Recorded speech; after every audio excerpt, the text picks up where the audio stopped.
শুভ দুপুরের অনেক ভালোবাসা। ভিডিওটা কেউ স্কিপ করবে না, এড়িয়ে যাবে না। আশা করি সবার ভালো লাগবে ভিডিওটা। দেখো, আজকে আমি খুব সহজ পদ্ধতিতে ডিমের ঝোল রান্না করেছিলাম।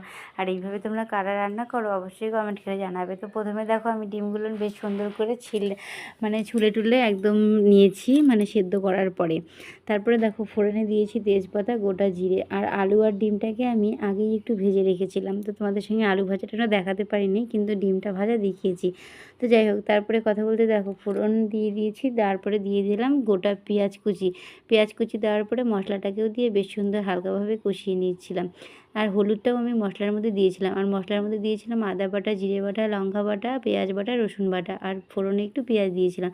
আর আলুটাকেও ভেজে নিয়েছিলাম। তারপরে আলুটা দিয়ে নিয়ে হলুদ লবণ দিয়ে ভালোভাবে নাড়াচাড়া করে পরিমাণ মতো ঝোল দিয়ে দিয়েছিলাম। এরকম ডিমের পাতলা ঝোল কারা খেতে পছন্দ করো অবশ্যই কমেন্টে জানাবে। আর হ্যাঁ, ডিমের যে কোনো রেসিপি আমার খুব পছন্দের, কাদের কাদের পছন্দ অবশ্যই জানাবে। এটা